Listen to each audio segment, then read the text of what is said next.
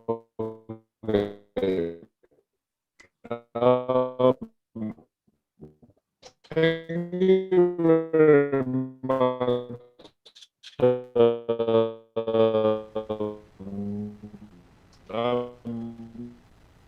I'm very sorry, but I think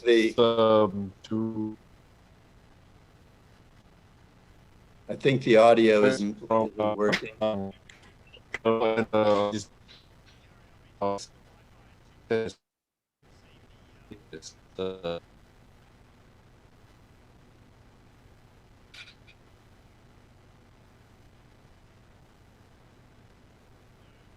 The Wi-Fi is too poor to receive the audio from Tonga at the moment, so Gary, you might want to throw back. I'm in your hands, Daniel. You are the supreme moderator of this conference. What would you like us to do next? I think the available options are perhaps moving to Christina Pack, who was going to report on. Yeah, I've tried without the video. Does it come across better? That does work better, in fact. Why don't we, yes, Hello? Minister, why don't we go ahead without the video and just have you do audio? We appreciate. I can hardly we appreciate what you the say. flexibility.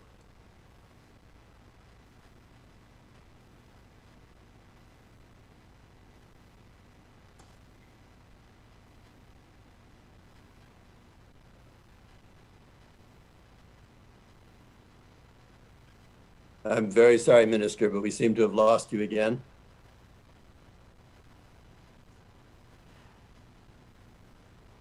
Gary, maybe we could move on to Christina. Yeah, I think that makes sense. It's finally, and hopefully we can come back to Tonga, but if not, I'll say a few words about, just from a technical perspective, what has occurred there.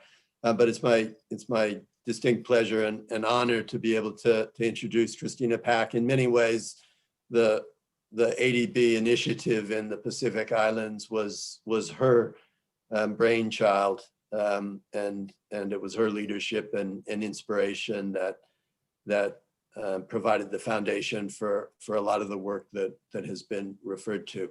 Christina, just very briefly, your whirlwind tour of the remaining jurisdictions where things have happened in the world of international arbitration in the Pacific. All right. Thanks, Gary. It's been an absolute pleasure to work with you and Daniel. And of course, with our developing member states, without stealing the thunder about Tonga, because Minister Moyaki has really good news to share about Tonga.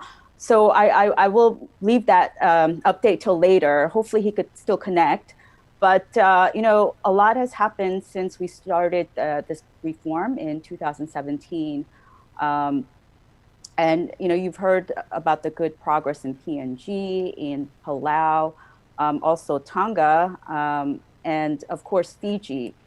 And in fact, this reform has progressed even during COVID times, and it's been one of the key reforms with respect to COVID-19 recovery efforts.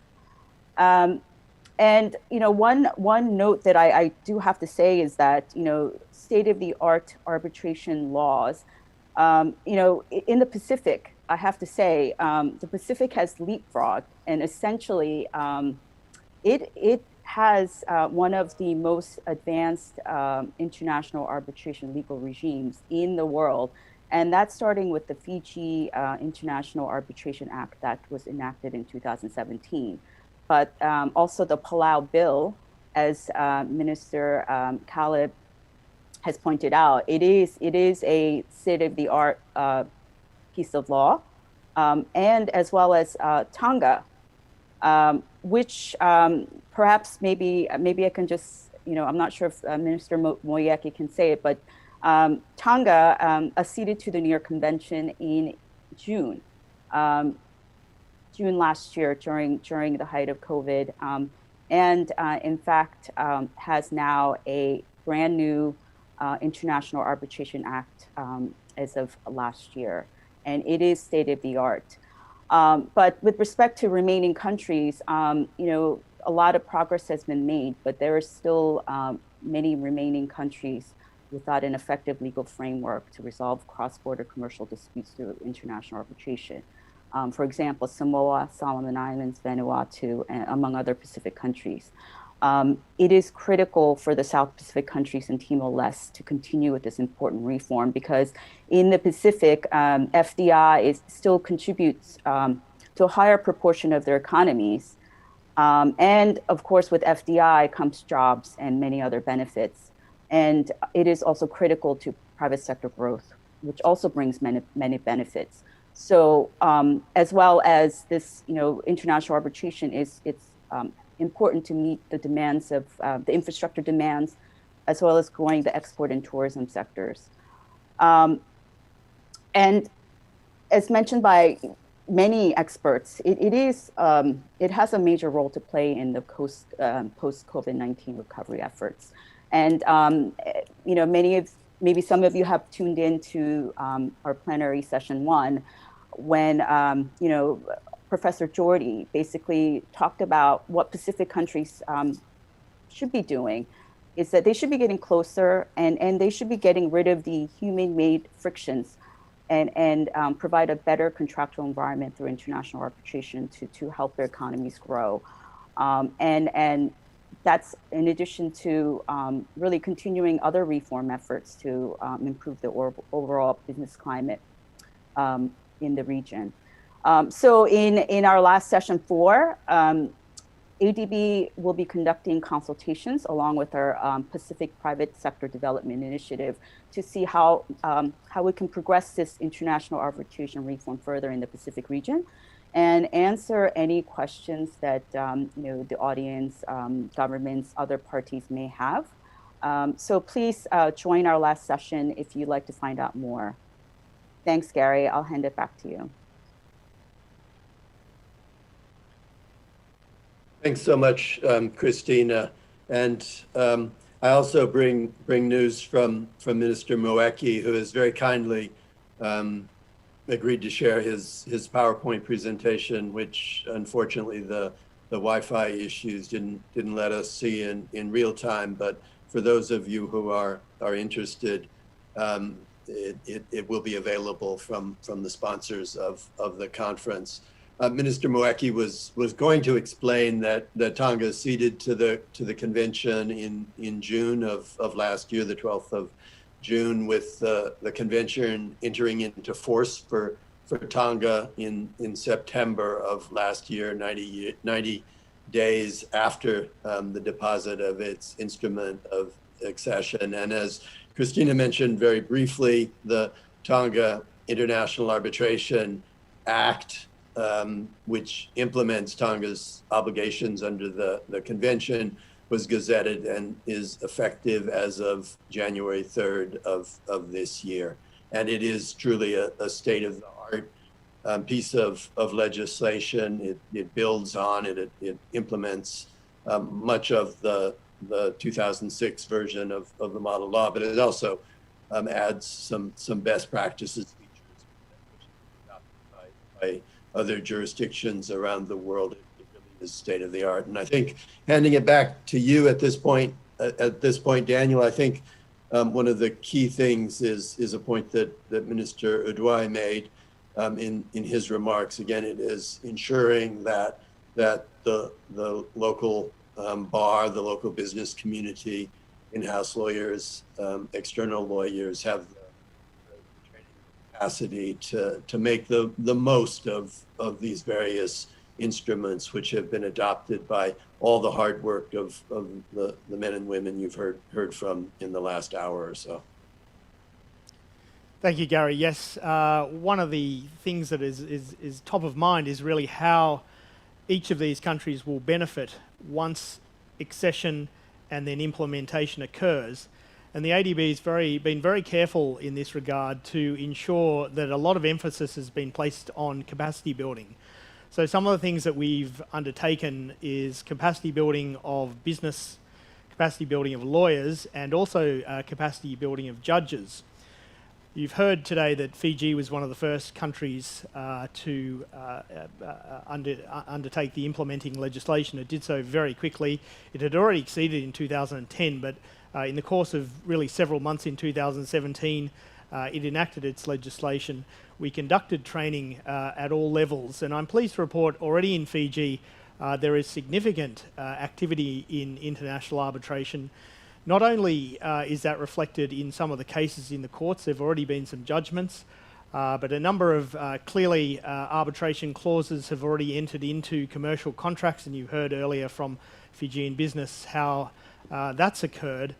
But the benefit there is really that each of these jurisdictions is going to have an opportunity, the local bars and the businesses, to benefit from this.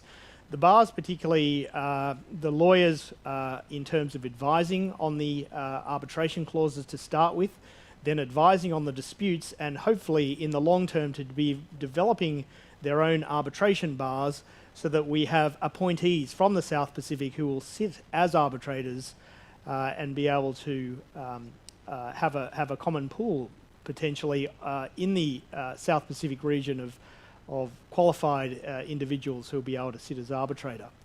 So these are the on-the-ground potential benefits that are over and above the FDI aspect. Of course, the FDI aspect is front and foremost in terms of what we're doing, but there are going to be all these ancillary benefits as well. Structurally, many of these economies, PNG, Timor particularly, in terms of mining, oil and gas, they are structurally very suited in any event to international arbitration. They already have significant experience in international arbitration, although not necessarily with their countries as seats of the arbitration.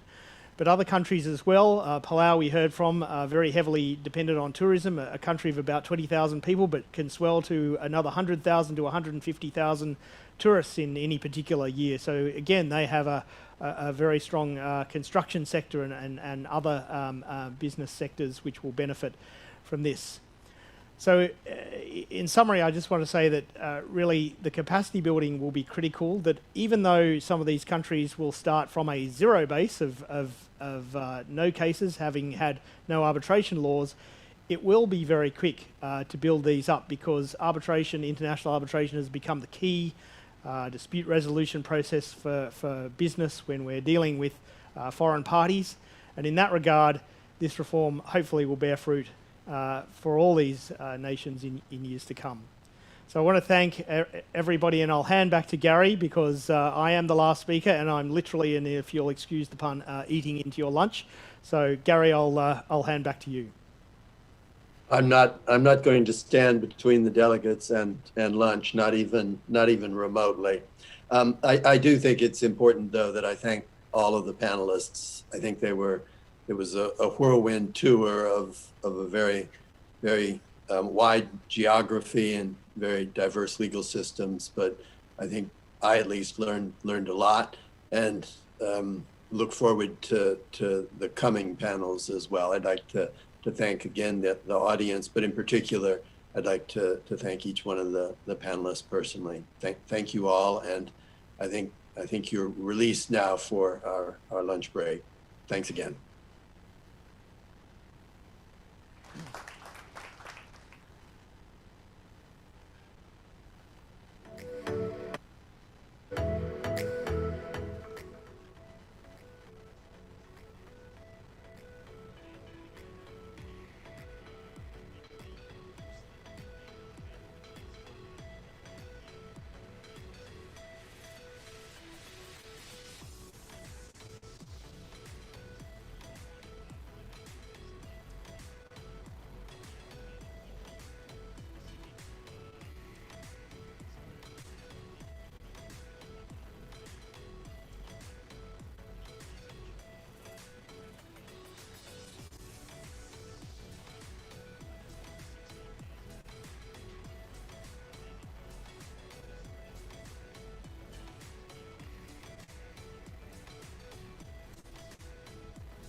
버튼을 섹시하게 까초리 듣네. 깜찍게.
Kita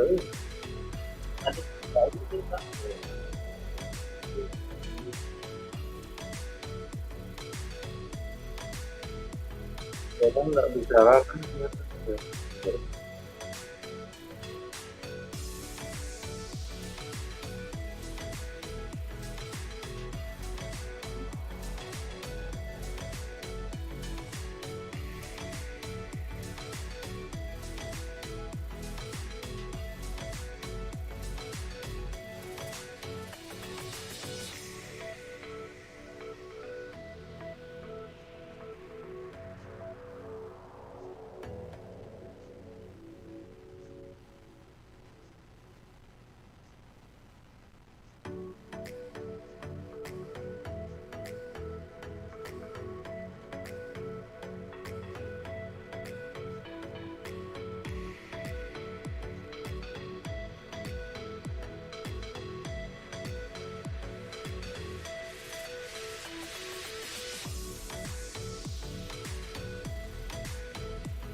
Oh my.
I need somebody to share this.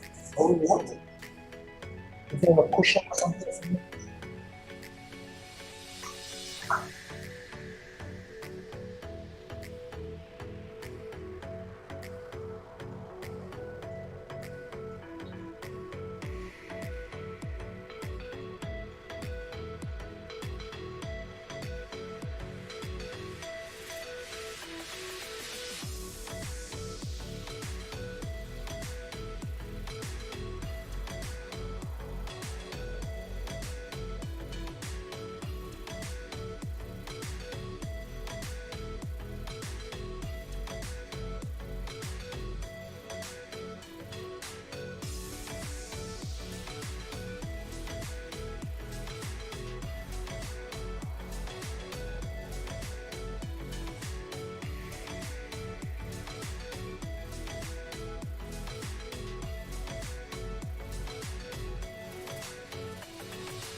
So internet connection should be okay. Network itu yang dari BBC.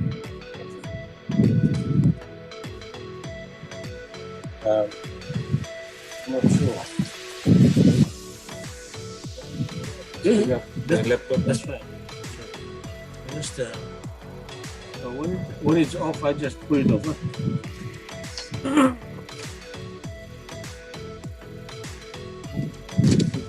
Yeah, maybe. Yeah. Okay. That's fine. So it's the audio is on now. No, the camera is off. Yes.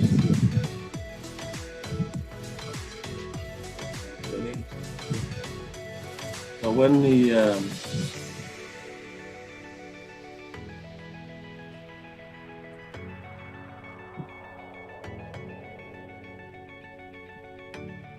that's 23 minutes to start time, huh? I think you're the best one. Okay. Everyone else, They'll come in. Okay. Now, when we want to, if they say anything, we have to click it. Okay. Right now you can see all the microphones are mute. So if they speak and you can't hear them, you can ask them to turn their mic. It's just like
Hello, Julian. Hello, Julian. Hello. Hello. Hello. We're still able to communicate. Okay, I think we may have lost the rest. I think we have. I think we have lost the rest. I'm afraid. Let me. Oh no, we may not. We may...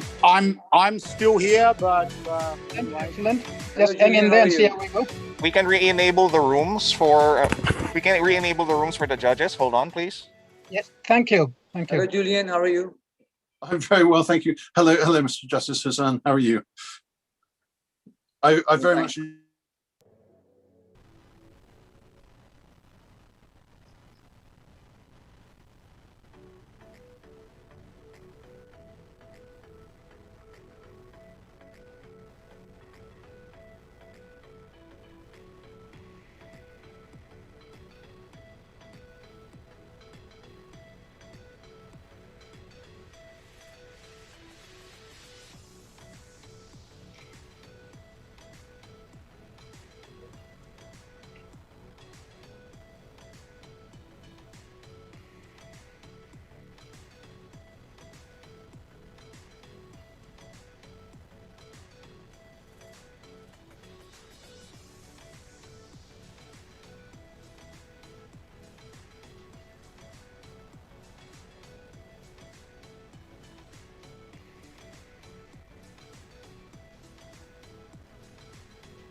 Hi, everyone. The justices in session 3C need another 5 minutes to finish their discussion. So just please hold on for a bit, and then we will resume proceedings in the plenary shortly. Thank you.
Ladies and gentlemen, live at the Opera House and back via Zoom, welcome to the final plenary session, session 4, which will be our concluding remarks and some recommendations. First, can I just pause to thank those who were responsible not only for moderating and presenting in the breakout rooms, but also to the technical staff who made the magic happen. That was a very major feat to have got everyone into the correct room, and I think that worked fairly seamlessly. So thank you very much to those behind the scenes who helped with that. Can I introduce now our moderator for this session will be Christina Pack, Principal Counsel, Team Leader and Policy Reform, ADB. She'll be joined by Mary Kim, who's the PSDI Team Leader, Senior Programs Officer, ADB, and by Terry Reid, who's an international business law expert and Team Leader, Business Law Reform for PSDI. At the conclusion of that session, we're going to have a Q&A from the audience. We still have audience here at the Opera House. And if we can take your questions over the internet as well, then we'll attempt to do that. But can I hand over now to Christina Pack to moderate this final session? Thanks, Daniel. Hey, everyone. Thanks so much for hanging out, for staying with us. Been a whirlwind today, and the last 3 years assisting our developing member countries with this reform. The purpose of this session is to actually talk about how we're going to carry this work forward, and also to introduce you to our ADB's Pacific Private Sector Development Initiative. They've been doing a lot of the business law and private sector reforms in the region. So this technical assistance that's supporting this conference and that's been, helping out with this reform the last 3 years, it's emanated from the Office of the General Counsel under our Law and Policy Reform Program. But now we will be teaming up with our PSDI team to continue the efforts and also hopefully get the other Pacific countries on board as well. So for this session, I'd like to introduce Mary Kim and Terry Reid to talk about PSDI and their work and how they will support this international arbitration reform going forward. So Terry and Mary, I'll hand over the floor to you.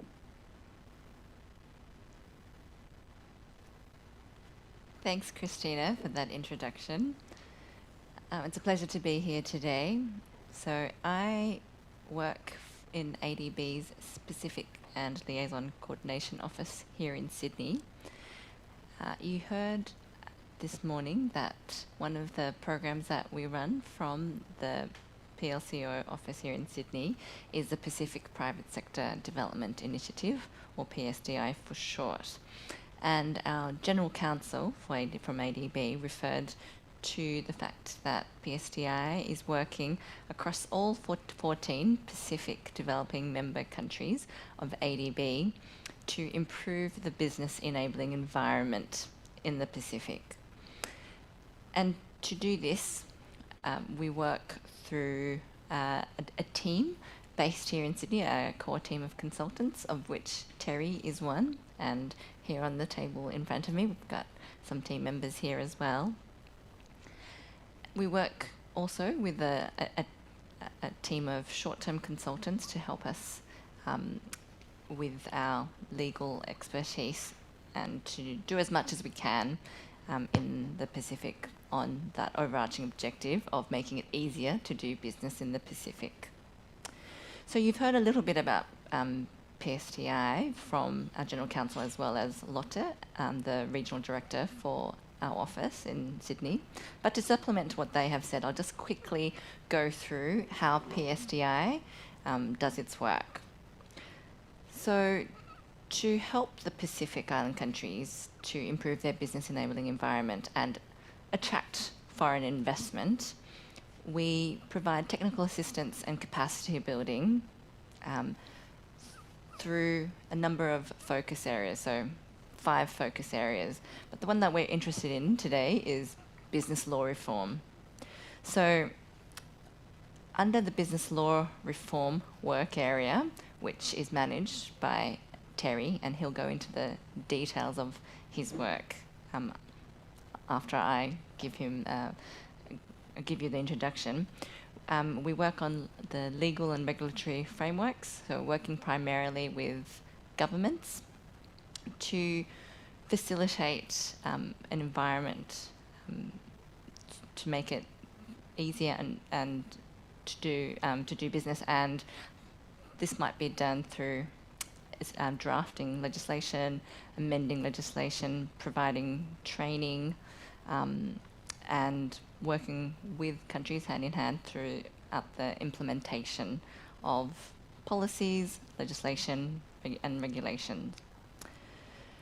Lotte talked earlier about one of these bits of work being on foreign direct investment. So we're currently undertaking an FDI study, and that will help inform what PSDI does to help attract foreign investment, to see what the obstacles and hurdles are in specific countries. So we're working at the moment on surveying the foreign investment environment in 6 countries, and that will help inform what we do next under PSDI. So I asked Christina earlier today on what we should talk about during this session, and Christina said, talk about the PSDI takeover on the arbitration work in the Pacific. And so what Terry will do today is talk about what we have done in the past, because PSDI has been in operation since 2007. So there are gains that we are seeking to build on with our future work, and that will include helping with the ratification of the New York Convention, as well as establishing legislation and doing the training as mentioned earlier. We work with a team of highly experienced and qualified consultants, of which I'm pleased to have Daniel as one in our team who will help us move forward on the arbitration work. So what I'll do now is throw the floor over here to Terry Reid, who can give you a bit more information on how PSDI will take this work forward, building on what we have done previously.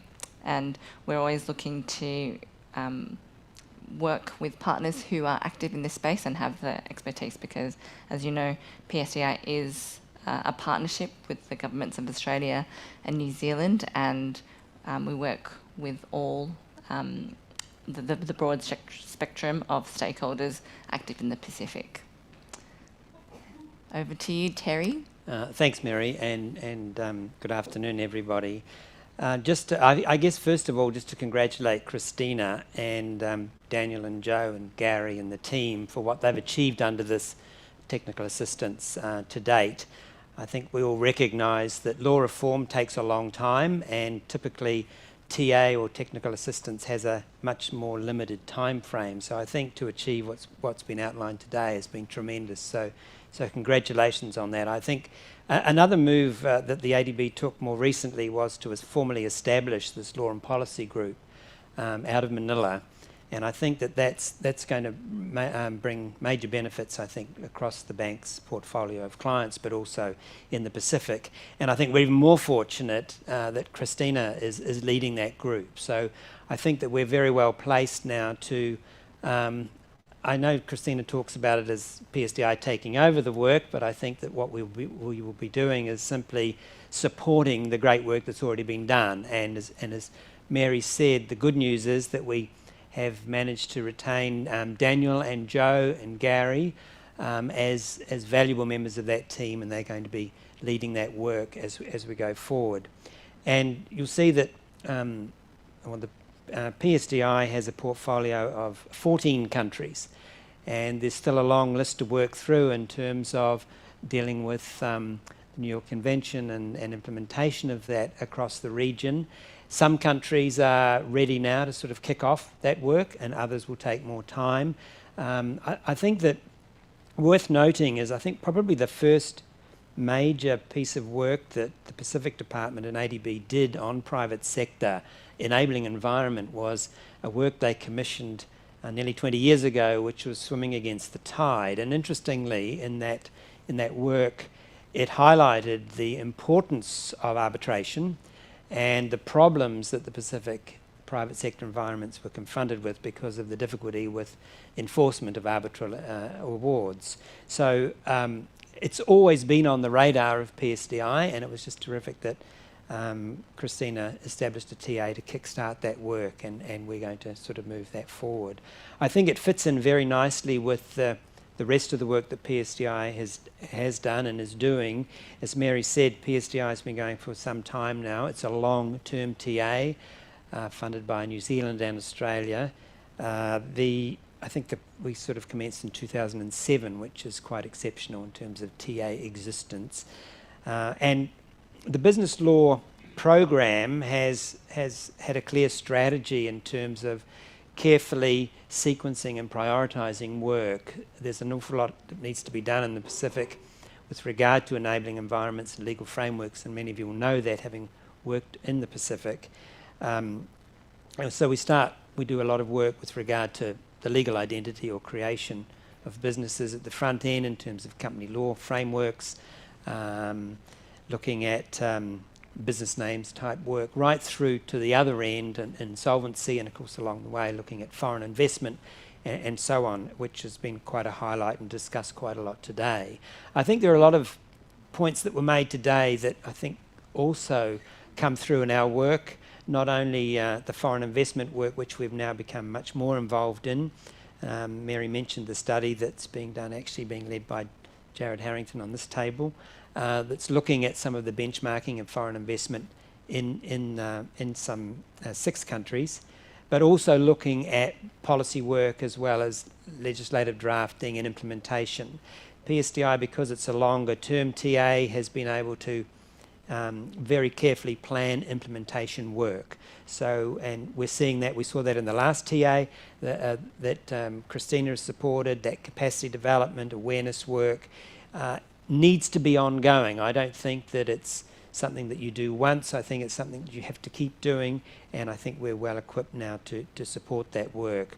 And in this environment of COVID, we have to look at how we can do that virtually, and we're already doing that in a lot of our programs. I think that the enabling environment generally that we support in PSDI, we talked, as I say, about the connection between arbitration and foreign investment a lot today, and that's clearly key, but also the broader enabling environment. I think the rule of law was mentioned by John Denton earlier on today, how important that is. Also the issue of technology and how we bring that into this discussion. ADB over the last number of years has promoted actively public-private partnerships and work around that. And I think that when we look at regulatory frameworks to support PPPs, the entire enabling environment becomes extremely important and crucial, and arbitration plays a key role in that, given the importance of it in contracting generally. So the business law program is a very broad program, and I think arbitration fits perfectly into that. And I think we're very delighted because now that there's so much progress made, we'll be able to claim that as progress of PSDI and successful PSDI now, and not Christina's TA. So, but look, it's terrific that we're able to support this work going forward. And I think there are countries that will be tuned in online, and I think that if they're wanting to advance this work, you've identified now people, clearly Daniel, Joe, Gary, Christina, and now Mary, myself are here to talk about how ADB can support the TA that's necessary for you to progress this work. So I think that's probably enough of a summary from me, Mary, unless there's anything else you'd like me to mention. That was wonderful, Terry. Thank you. Yeah, that was really, really great. Thank you both for, just carrying this great work forward. But I'd like to also, point out that, our work would not have been possible without, great development partners like UNCITRAL, and the international arbitration community that really, really came out to help all of us. So just a huge thanks to the international arbitration community that's been basically supporting us for the last 3 years, and they're supporting us today. And just want to thank all the moderators and speakers, Abhinav, ICC, SIAC, Akika, SIAC, all the great institutions that have been with us. And obviously our experts, Daniel, Gary, and also Jonathan Lim, who's been sort of in the background, but has done a lot of the work as well. So, I just want to really thank everyone, and of course PSDI for taking this important work forward and bringing it to more Pacific countries. And we look forward to supporting you. With respect to ADB's Law and Policy Reform Program, we also have various technical assistance programs to also improve the enabling environment.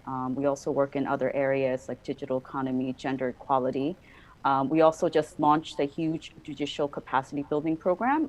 So we just announced that at the judicial breakout session, to work with all the judges, including on international arbitration and on other commercial law areas, as well as environment and climate change adjudication. So through that new TA, we hope to have more conferences to promote judicial dialogue and cooperation. So, and also capacity building in international arbitration. So we hope to see all of you in those events as speakers or participants. And I guess just to wrap up, I just also want to thank the entire technical conference team. Big thanks to Virtual Outbound Asia, our virtual event experts, Martin Block and Stephanie Lutero, who just did an amazing, amazing job. And of course, to our One ADB team, Terry, Mary, Lotte, our IDT, our events management unit, and of course, our Office of the General Counsel team. So, I mean, they've been working on this hybrid conference, which was actually our first hybrid conference for months now, and they've worked tirelessly organizing this challenging conference. And I have to say, in my view, it was a big success. So huge thanks to Emmy, Angelo, Cecile, Ria, Gladys, Jared, Vladimir and his team, and Vivian and her team. So thank you so much for delivering this hugely successful conference. Congratulations. And I just want to take this opportunity to thank all of you that are online, and we hope to continue to engage with all of you and work together, because I think it's only with our collective efforts that all this great work is possible, because there's just so much to do to help our developing member countries. So I'll end there. Daniel? Yes, Christina, thank you. Thank you very much. And can I again take this opportunity to thank you personally and on behalf of everyone here for your support, your leadership in this. You've been absolutely tireless in your efforts in this reform. You have outlived various ministers, various political and election cycles to ensure that in some of these reforms we've been able to finally get them through. So without your dedication and commitment to all of that, we know that Gary and I and Johnny and all those who've helped us along the way are very thankful for your part. And we certainly look forward to working with Terry and Mary. Particularly Terry has been involved on a more ad hoc basis to date, and hopefully a more full-time basis going forward. Terry is one of the unsung heroes of the South Pacific, in the sense that many of his reforms that are going through are far, far more controversial and sensitive than arbitration reform, and perhaps arguably more complex. And I know that Terry conducts and leads those with aplomb. to all of you here, we have an opportunity to actually have some Q&A. I don't know if we're able to do it over the Zoom conference, but I know that we can have some questions here from the audience if there's anyone interested in any aspect of today. We have an allocation for that. So, Christina, I'm happy for you if you'd like to take the questions, or if you'd like me to do it from here, or Mary or Terry. Do we have any questions? Please go ahead and take questions, and we could all answer them together. Okay, great. Do we have anyone in the room who'd like to ask a question?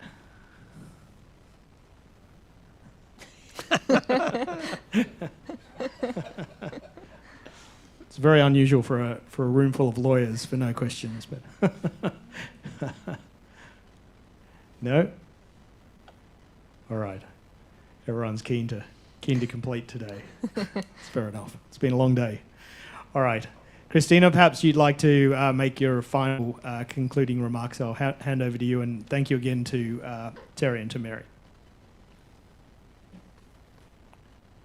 Thanks, Daniel. I mean, basically, it's just a big thank you to everyone for participating and engaging with us and helping us out with this reform. So please stay in touch, and we look forward to working together on international arbitration reform and other initiatives. So we will reach out to you to work together. So please stay safe, and thanks again for giving your valuable time today. Take good care.